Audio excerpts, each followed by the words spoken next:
Metas internacionales para la seguridad del paciente. Las metas internacionales de seguridad del paciente se basan en acciones específicas para mejorar la seguridad de los pacientes. Son políticas de carácter global para evitar y, de no ser posible, registrar los eventos adversos en la atención médica. Son estrategias planteadas todas estas estrategias planteadas en las metas son para evitar o para reducir los eventos adversos.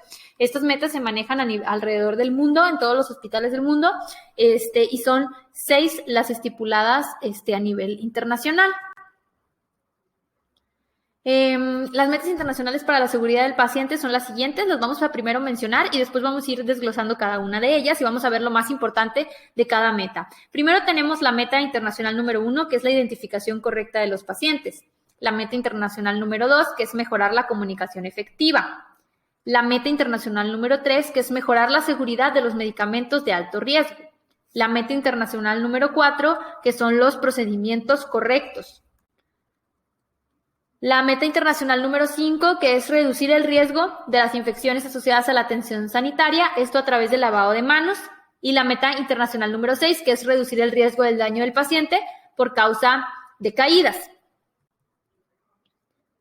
Vamos a ver la primera meta internacional, que es la meta de identificar correctamente a los pacientes. Es la primera meta que se realiza en el hospital. La colocación del brazalete de identificación. ¿Quiénes participan en esta colocación? Bueno, pues es el personal administrativo, el personal de admisión, que es el que se encarga de imprimir ese brazalete con los datos de identificación.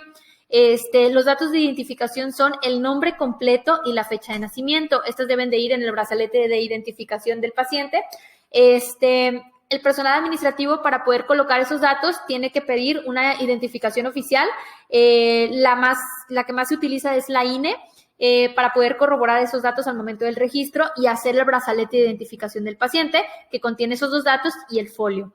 Entonces, el personal de enfermería se va a encargar de la colocación de ese brazalete de primera instancia con el paciente y de dar la educación al paciente con respecto a la meta y a la aportación del brazalete. Hay que explicar al paciente que el brazalete le va a servir para la correcta identificación y seguridad durante su estadía en el hospital y que no, por ningún motivo debe de retirarse el brazalete de identificación. Se debe de colocar en el brazo que menos utilice el paciente, en donde no se encuentre la venoclisis. Y bueno, como mencionaba, estos 2 datos de identificación, que son el nombre completo y la fecha de nacimiento. Estos datos tienen que ser verificados de manera verbal y de manera visual. Antes de que la enfermera vaya a colocar de primera instancia el brazalete, verificamos estos 2 datos. Ya que corroboramos que son los correctos, colocamos el brazalete. Y para los pacientes que no están identificados o que son pacientes desconocidos, debemos de verificar que el brazalete elaborado por admisión señale la leyenda paciente no identificado, la fecha y la hora de ingreso del paciente y el número de identificación progresivo en ese día de los pacientes no identificados, que el folio y el sexo del paciente. Todo eso va a venir en el brazalete de un paciente que no tenga identificación o que venga sin familiares que nos den información sobre ese paciente, ¿sí? El personal va a verificar de manera verbal y visual el contenido de ese brazalete, esos 2 datos de identificación, en cualquier procedimiento que se realice en el paciente. En caso de paciente no identificado o desconocido, hay que corroborar también de manera visual en el brazalete de identificación los datos de paciente no identificado, la fecha, la hora de ingreso, el número de identificación progresivo, el folio y el sexo, antes de cualquier procedimiento y en los momentos críticos específicos que vamos a ver. En caso de pacientes que estén inconscientes, hay que corroborar de manera verbal con el familiar responsable o con el tutor y visualizar en el brazalete de identificación los datos del nombre completo y la fecha de nacimiento antes de cualquier procedimiento en los momentos críticos. En caso de aplicación de vacunas también es importante, cuando también o que son procedimientos de tipo ambulatorio, como en la consulta externa, se debe de corroborar los datos de identificación del paciente únicamente de manera verbal, porque en este caso, bueno, los pacientes a lo mejor no traen un brazalete de identificación porque están en el área de consulta externa, pero sí hay que corroborar esos 2 datos, fecha de nacimiento y nombre completo del paciente antes del procedimiento que vamos a realizar.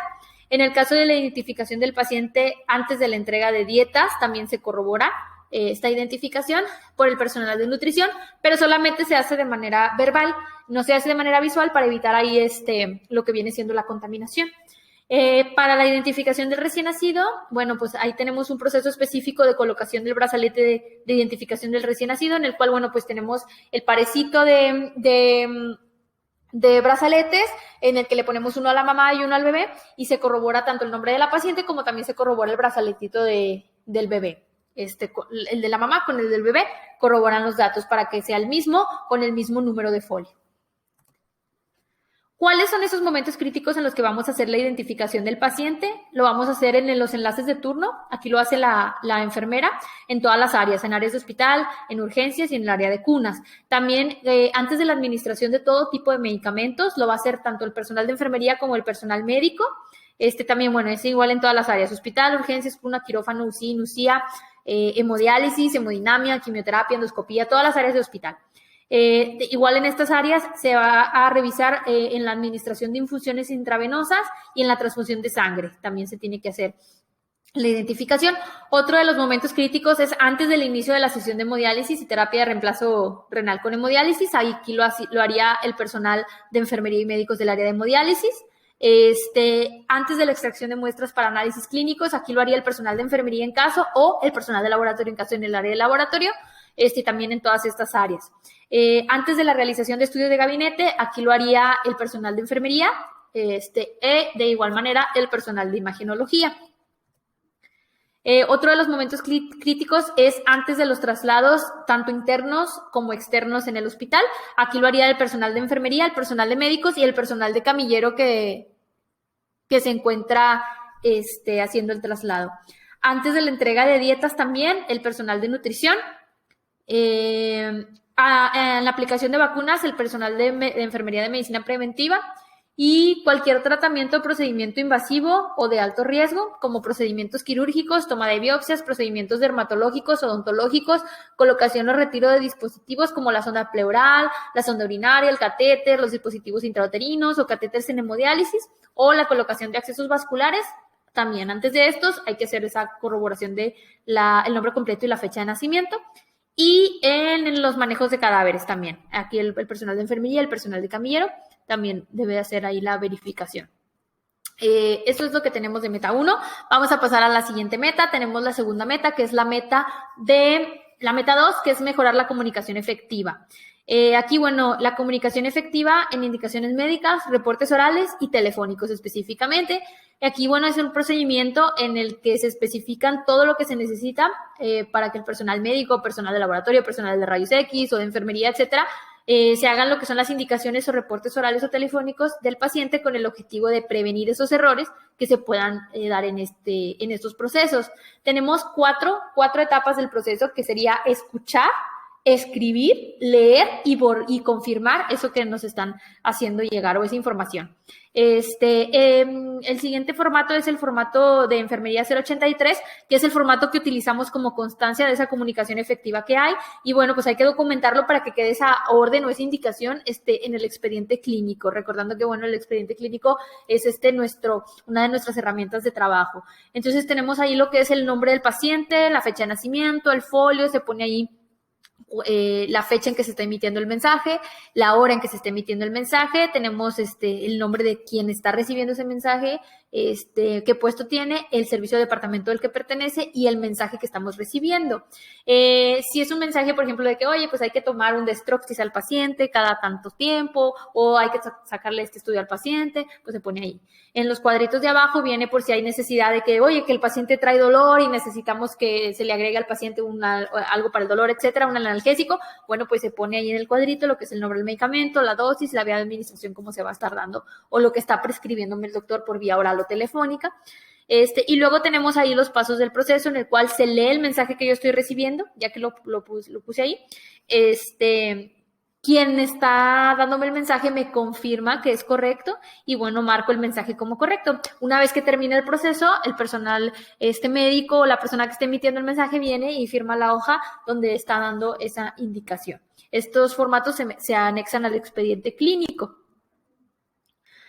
Cuando no es posible que nosotros hagamos el proceso de escuchar, escribir, leer y confirmar, por ejemplo, en órdenes verbales o telefónicas, en procedimientos quirúrgicos invasivos o de alto riesgo y situaciones de urgencia, pues se puede utilizar una alternativa en la que pues no vamos a hacer un formato. Aquí se utiliza el escuchar, repetir y confirmar. Por ejemplo, ponle una de adrenalina. ¿Le dijo una de adrenalina? Sí, y la ponemos, ¿sí? O sea, solamente vamos a repetir y confirmar el proceso. Aquí, bueno, el receptor hay que escuchar la indicación o resultado que da el emisor y repetirla. Y el emisor deberá confirmar esa indicación del resultado. Eso se utiliza en procesos en los que son como de urgencia.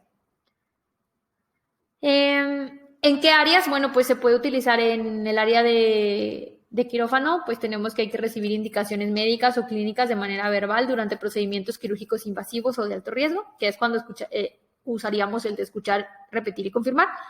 O cuando recibimos resultados del laboratorio o gabinete durante un procedimiento quirúrgico que estamos esperando el resultado para poder continuar la cirugía, etcétera, pues se utiliza lo que es este proceso. Y, por ejemplo, en otras situaciones como recibir indicaciones médicas, clínicas durante una urgencia, pues se puede utilizar el escuchar, repetir y confirmar. Cuando recibimos indicaciones médicas o clínicas que incluyen, por ejemplo, cambios de dieta, etcétera, que es por vía telefónica, cuando no se encuentra el médico en el área, pues también se utiliza este proceso, o al recibir resultados de laboratorio y gabinete, cuando se requiere la información antes de que llegue el reporte escrito, también solicitado por los médicos, se puede utilizar este proceso. Esas son las situaciones en las que estaríamos utilizando el proceso de comunicación efectiva. Muy bien, vamos a pasar a la tercera meta. La tercera meta es mejorar la seguridad de los medicamentos de alto riesgo. Aquí, bueno, los medicamentos de alto riesgo son aquellos medicamentos que tienen un elevado riesgo de que nos puedan causar un daño grave o incluso llegar a ser mortal o a causarnos la muerte cuando tenemos un error en el curso de la utilización. Estos medicamentos se definen cada año por el Comité de Farmacovigilancia y Farmacoterapéutica, quienes sesionan cada año, hacen la lista y bueno, se va actualizando la lista de los que tenemos más vigentes. Los medicamentos de alto riesgo que tenemos definidos actualmente, tenemos los electrolitos concentrados, dentro de ellos está el gluconato de calcio, el cloruro de potasio, el fosfato de potasio, sulfato de magnesio, bicarbonato de sodio y cloruro de sodio, que son los más comunes, el metrotexato, los opiáceos, los anticoagulantes como la heparina, la exoparina, el acenocumaro, insulinas, y medicamentos que se administran por vía epidural o por vía intratectal. Estas se encuentran, estos medicamentos, bueno, ustedes van a encontrar, el personal de enfermería tiene unos gafetes en donde vienen estos medicamentos para poderlos estar repasando y bueno, también se encuentran ahí algunos pósters visuales para poder estarlos viendo. ¿Cuáles son? Los medicamentos de alto riesgo se identifican. ¿Cómo los vamos a identificar? Bueno, se etiquetan por el personal de farmacia de acuerdo al listado de los medicamentos que le pasa el Comité de Farmacovigilancia y Farmacoterapéutica. Ellos los van a marcar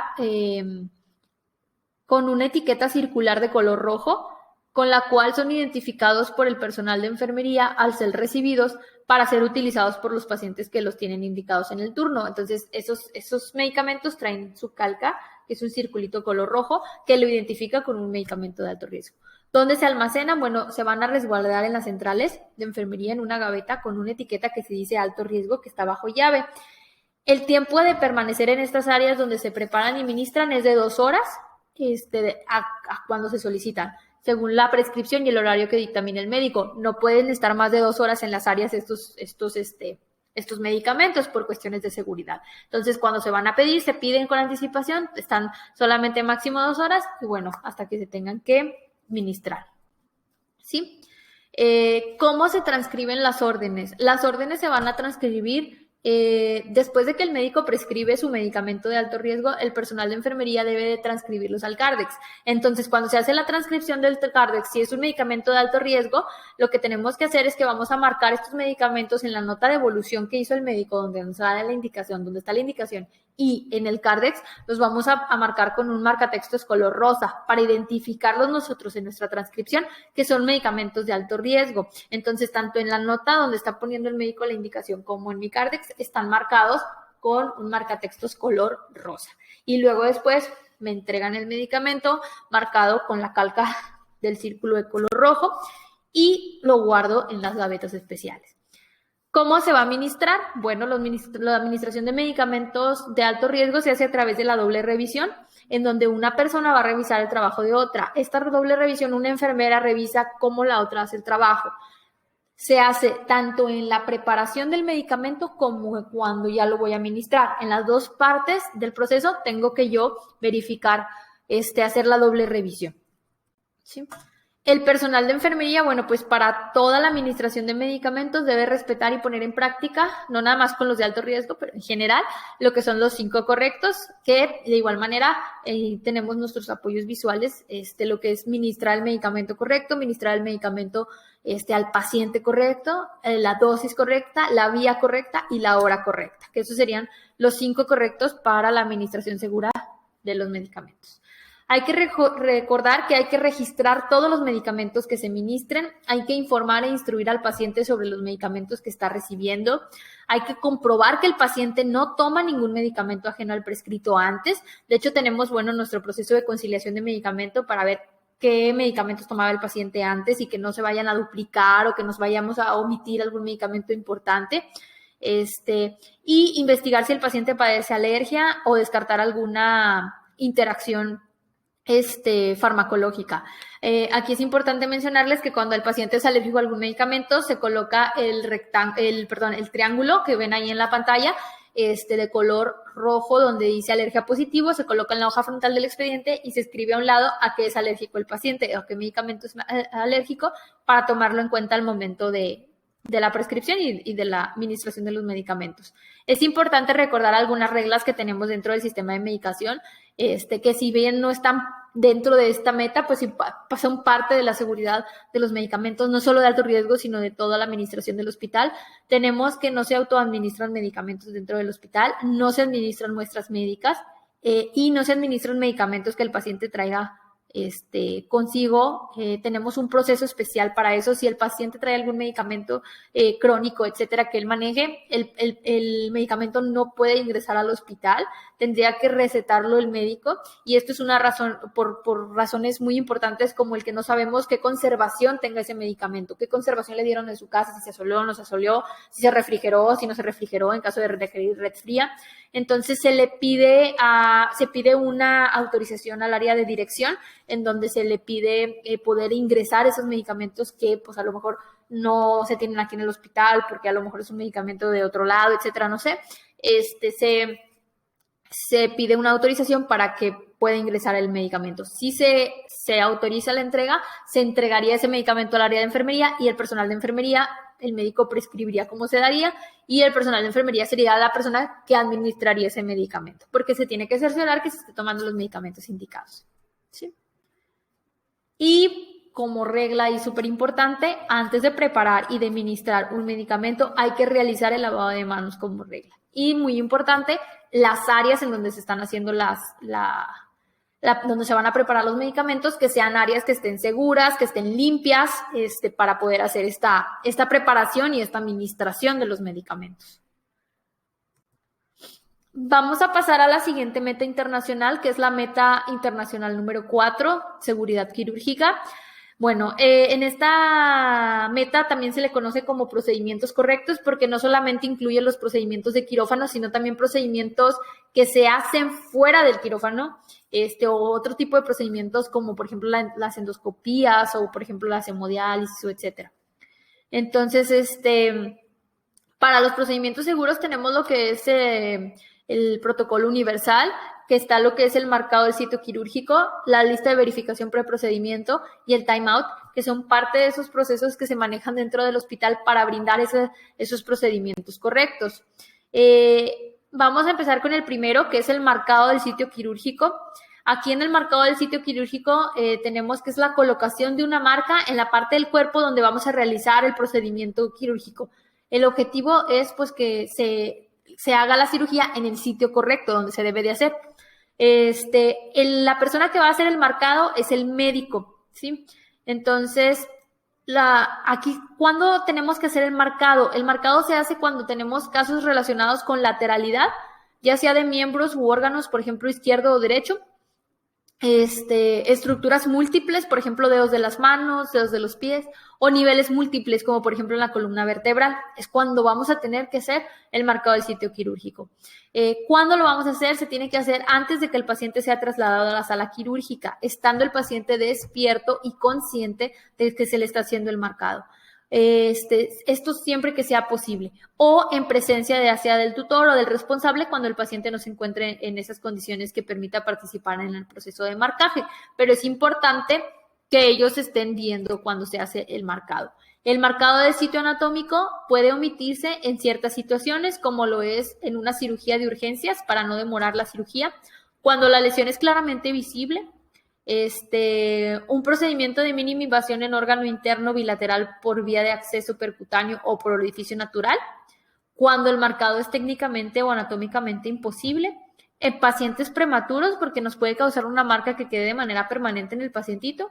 En estos casos, pues como no podemos marcarlo, se debe de realizar una manera para documentar a través de se va a llenar un documento sobre el marcado. El documento, lo vamos a ver a continuación. Este es el documento, se le llama documentación del marcado del sitio anatómico. Viene ahí lo que es el nombre del paciente, la fecha en que la fecha de nacimiento, la edad, el sexo, etcétera, todo lo que es la identificación. Y bueno, ahí se marca la razón por la cual no podemos marcar al paciente, y en los dibujitos de abajo vamos a colocar el área donde vamos a realizar la cirugía vamos a hacer el marcado, pero en la hoja, por así decirlo. En caso de que el paciente rechace el procedimiento de marcaje, también debemos especificarlo en un formato de no autorización del marcado del sitio quirúrgico, que es el siguiente, en donde ahí el paciente es el que dice, ¿sabes qué? Yo no quiero que me marques, yo no quiero que me hagan la marquita o la rayadura, etcétera. Entonces ahí el paciente, el médico realiza ahí el marcaje y el paciente tiene que firmar de que no quiso que se le realizara el marcado, ¿sí? Ok, ahí es donde termina nuestro proceso de marcado quirúrgico. Como decía, pues lo hace el médico y es muy importante que se realice. Después tenemos la verificación en el preprocedimiento. Aquí, bueno, pues es una revisión que se realiza de que esté todo disponible antes de que vaya a iniciar la cirugía y asegurarnos de que el paciente sea identificado correctamente y se tenga todo listo antes de que vayamos a empezar con el procedimiento o la cirugía que vayamos a realizar. Esta es la lista de verificación preprocedimiento. Ahí tenemos una serie de preguntas que nos hacemos nosotros para ver que tengamos todo listo para que el paciente ingrese a ese procedimiento que se le va a realizar. Tenemos desde que si ya se le hizo... si ya tiene la anestesia, si ya está listo, si tiene alguna alergia, lo volvemos a repetir, si ya se tiene la sangre lista en caso de que el paciente la requiera, y bueno, tenemos la parte que ponga sí, no o no aplica, dependiendo del procedimiento que se vaya a realizar el paciente. Si se tiene, por ejemplo, ahí menciona los filtros de hemodiálisis, etcétera, pues en caso de que sea una hemodiálisis, en caso de que sea una cirugía, pues se le pone no procede, y así dependiendo del procedimiento, vamos marcando esos puntos, que tengamos listos para que el paciente pueda ingresar al área donde le van a hacer el procedimiento. Luego tenemos, la lista de verificación preprocedimiento debe de hacerse antes de realizar los procedimientos como el acto transfusional, la aplicación de quimioterapia, la endoscopía, los procedimientos de hemodinamia, hemodiálisis, cirugías, colocación y retiro de dispositivos y aplicación de medios de contraste. Entonces, en todos estos se tiene que hacer la verificación preprocedimiento.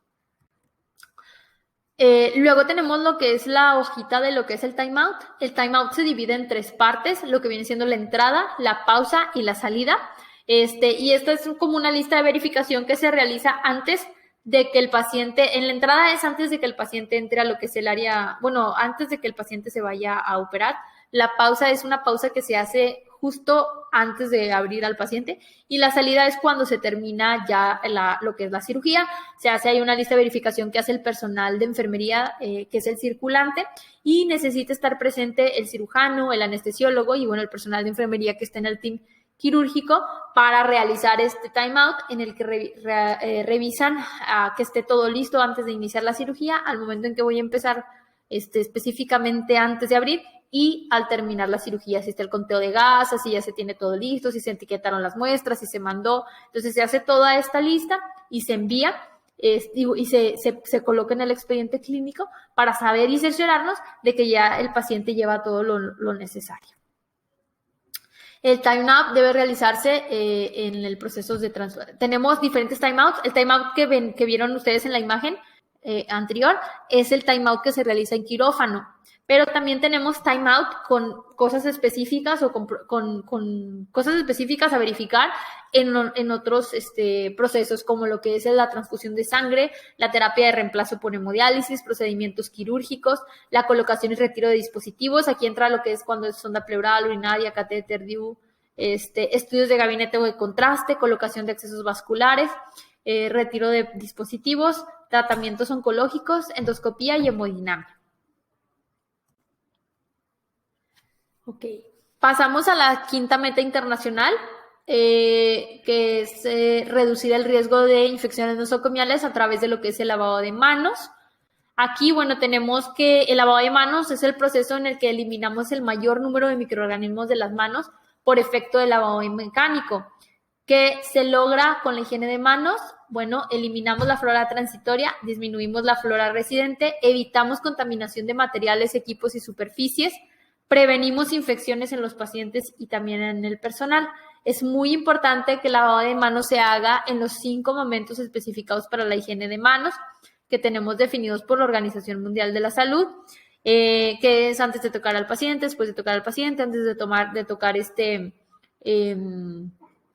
de realizar una tarea limpieza aséptica, después de tener contacto con el entorno del paciente. Entonces hay que hacer ese lavado de manos en esos 5 momentos en todas las áreas y obviamente utilizar la técnica adecuada, en la cual tenemos una duración de 40 a 60 segundos, que es la técnica que tenemos definida aquí en el hospital, que son de 12 pasos, y que bueno, ustedes van a encontrar que tanto la técnica como los momentos se van a encontrar colocados en cada uno de los lavabos de nuestro hospital, que entra dentro de lo que tenemos en el programa de higiene de manos, para estar brindando esa educación de cómo debemos de lavarnos las manos y en qué momentos, y estarlo recordando con el personal.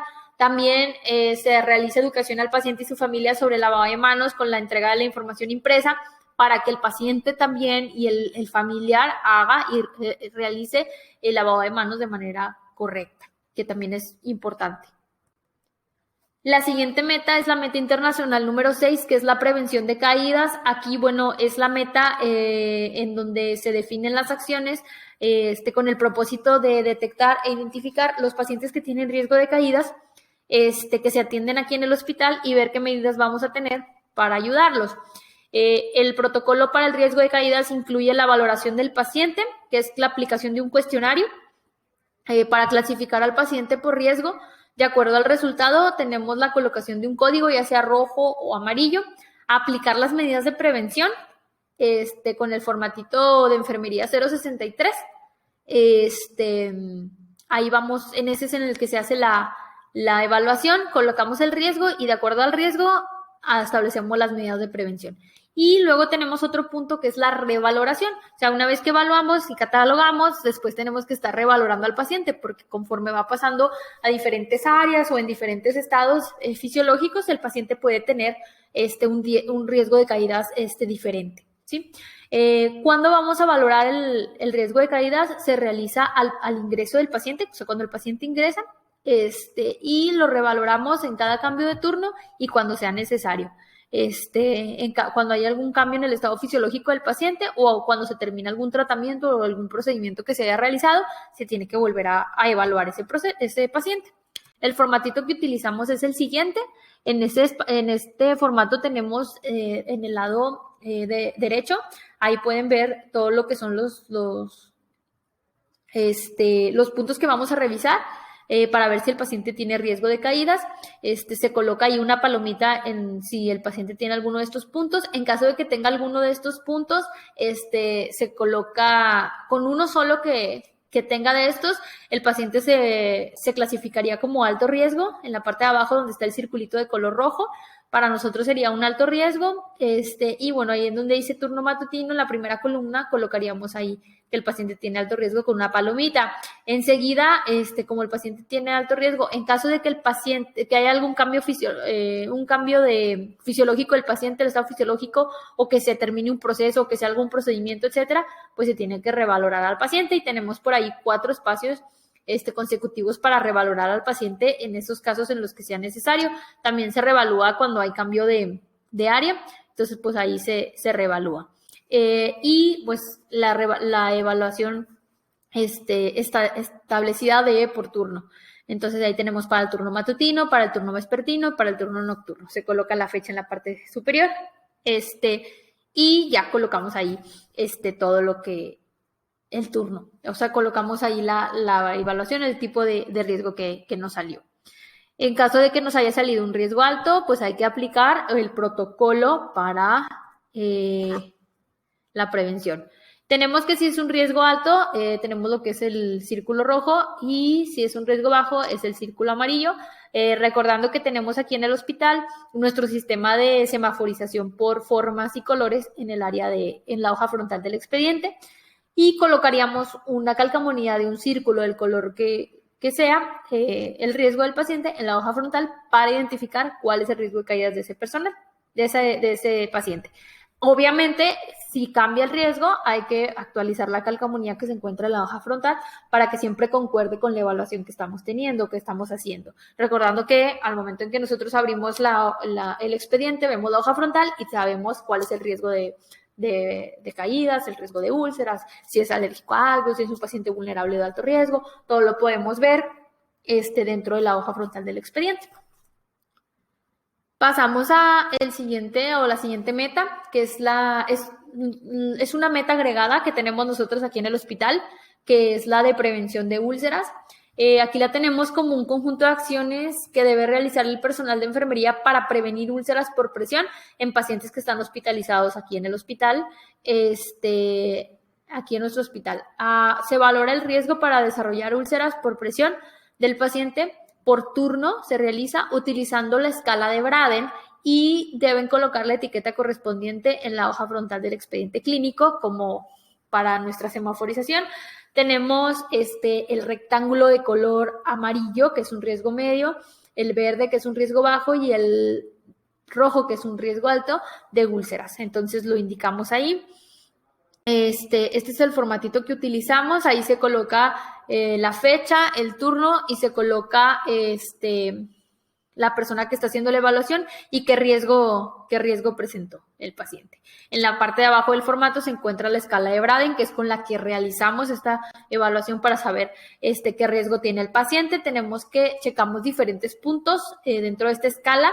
Checamos la percepción sensorial del paciente, la exposición que tiene a la humedad, la actividad qué tan activo está, la movilidad que tiene, el grado de nutrición que tiene mi paciente y si tiene algún riesgo de lesiones cutáneas. Se coloca un puntuaje y bueno, pues ahí tenemos que según el puntuaje, menos de 13 puntos estamos hablando de un riesgo alto, de 13 a 14 puntos es un riesgo medio y más de 14 puntos es un riesgo bajo.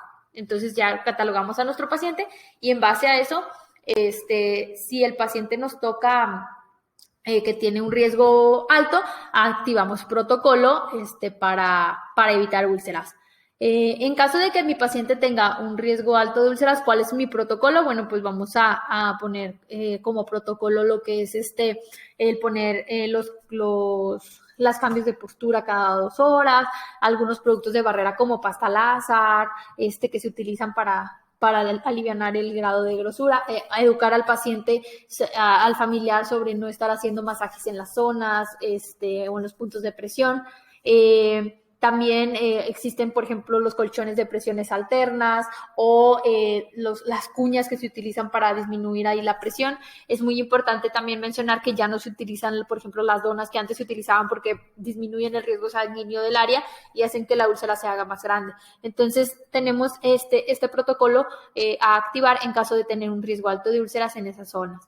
De igual manera, en caso de que el paciente tenga un alto riesgo de caídas, el protocolo que se activa, tenemos que se verifican diferentes cosas, como por ejemplo que el paciente tenga los barandales arriba, que tenga la cama lo más abajo que se pueda, que siempre se deje una luz prendida, que tenga el banquito de altura presente, que siempre tenga alguien que lo acompañe para ir al baño, que siempre esté el personal de enfermería para eso, acercarle para poder hablarle a los familiares, el botoncito para hablarles, y que siempre esté acompañado de un familiar. Entonces, todo esto dentro de la educación al paciente, se le explica al paciente que entra al hospital por tener un riesgo, aunque sea bajo, como todos los pacientes que entran, se les explica todas estas medidas a tener para evitar estas caídas. ¿Sí?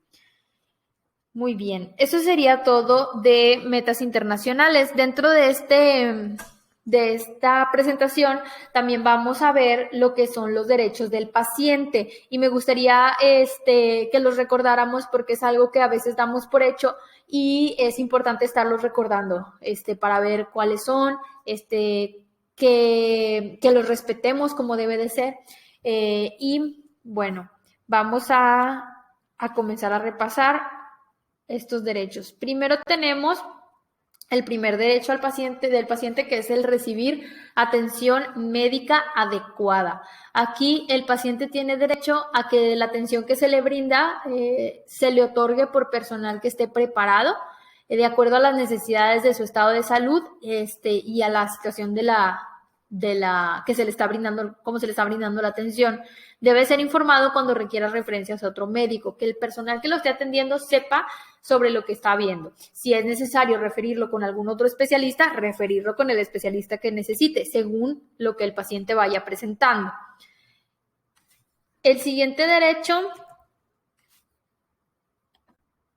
es recibir trato digno y respetuoso. Aquí el paciente tiene derecho a que tanto el médico, la enfermera y todo el personal que está brindando la atención, también personal administrativo, se identifique y siempre le otorgue un trato digno con respecto a las convicciones personales y morales del paciente. Hay que recibir información, hay que recibir y dar información suficiente, clara, oportuna y veraz. El paciente, o en el caso del responsable, tiene derecho a que el médico tratante le dé toda la información completa sobre el diagnóstico que tiene el paciente, sobre el pronóstico y sobre el tratamiento o los tratamientos posibles que pueden tener. Hay que expresar siempre esta información en forma clara y comprensible para que el paciente o el familiar me entienda todo de lo que le estoy hablando, y siempre brindar esta información con oportunidad para que el paciente tenga, o el familiar, conocimiento pleno del estado de salud del paciente y siempre ajustada a la realidad y de una forma veraz, y que puedan tomar las decisiones de acuerdo a esa información que se le está brindando al paciente. El siguiente derecho es decidir libremente sobre su atención. El paciente tiene derecho, o el responsable, a decidir de manera personal y sin que se le ejerza presión, ya sea a aceptar o a rechazar cada procedimiento diagnóstico que se realice en el paciente o terapéutico que se necesite realizar, así como el uso de medidas extraordinarias de supervivencia en pacientes terminales. Entonces, todo esto va de la mano de que le hayamos explicado al paciente toda la información para que él pueda decidir si se atiende o no se atiende, si se hace un procedimiento o no se lo hace, dependiendo de la información que se le brindó. Y esto va muy de la mano con el siguiente derecho, que es otorgar o no su consentimiento válidamente informado, en el cual el paciente, o en su caso el responsable, en los supuestos que así lo señale la norma, pues tiene derecho a expresar su consentimiento por escrito cuando acepte ajustarse a un tratamiento, ya sea diagnóstico, terapéutico, etcétera, el procedimiento que implique un riesgo. Deberá ser informado de forma amplia y completa en qué consisten los beneficios, las complicaciones, las alternativas, y ya que haya recibido entonces toda la información, ahora sí poder decidir si lo hace o no lo hace, y si firma o no firma ese consentimiento informado. Otro de los derechos que tienen los pacientes es ser tratado con confidencialidad. Aquí es muy importante decir que el paciente tiene derecho a que toda la información que expresa su médico se maneje de manera confidencial y no se divulgue más que con una autorización expresa de la parte del paciente, incluso la que tenga que ver con el área de investigación, lo cual no limita la obligación del médico de informar a la autoridad en los casos previstos por la ley. Es importante mencionar aquí que si bien los pacientes cuando llegan firman un aviso de confidencialidad en donde se les informa todo lo que viene siendo con la confidencialidad de datos, pero existe también un proceso en el cual ellos pueden firmar si se necesita cierta información, ellos pueden dar su autorización para usarse, pero tendría que ser la que no viene dentro del aviso de confidencialidad. Entonces, bueno, ese es uno de los derechos que tiene el paciente. Otro de los derechos es contar con facilidades para obtener una segunda opinión. Aquí el paciente tiene derecho a que se le dé por escrito la información que necesite para poder ellos ir a pedir una segunda opinión en caso de que no estén a gusto con la opinión que les haya brindado el médico.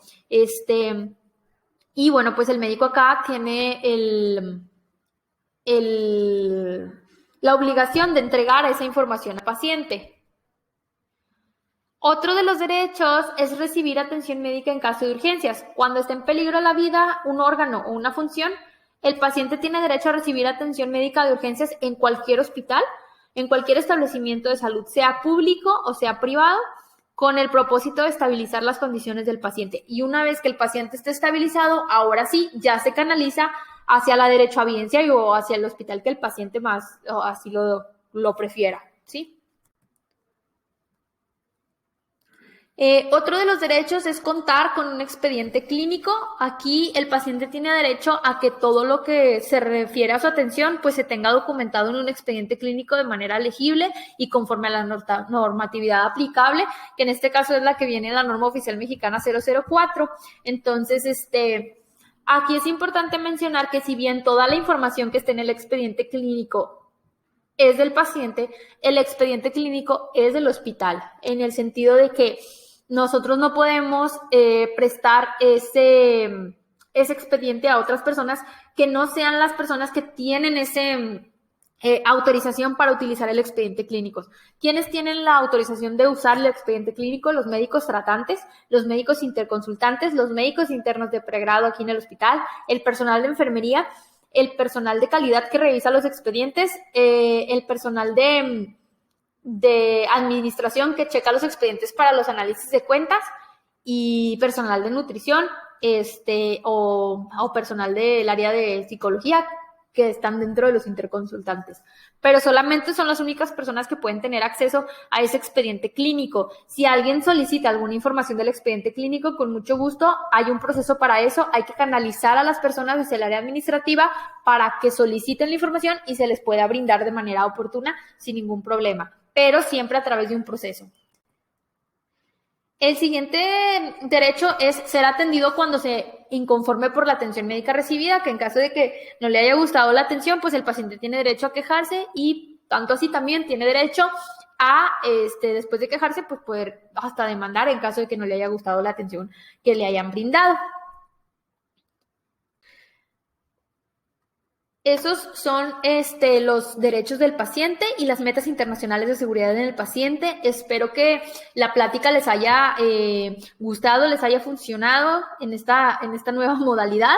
Les agradezco mucho su atención, es mucha información. Si tienen alguna duda, alguna pregunta, estamos a sus órdenes, el Departamento de Calidad, Enseñanza y Estadística en la extensión 167, también en mi correo electrónico que es carlacantú@laconcepcion.com.mx para resolver cualquier duda o pregunta que tengan sobre el curso, sobre las metas o sobre los derechos del paciente. Estos son temas que cada año estamos actualizando, que cada año estamos viendo y que conviene que todo el personal del hospital sepa cómo funciona, cómo trabajamos, cuáles son los derechos que tienen nuestros pacientes y las metas de seguridad que implementamos para que nuestros pacientes tengan una atención de calidad y seguridad, que es nuestra misión y es lo que nosotros buscamos.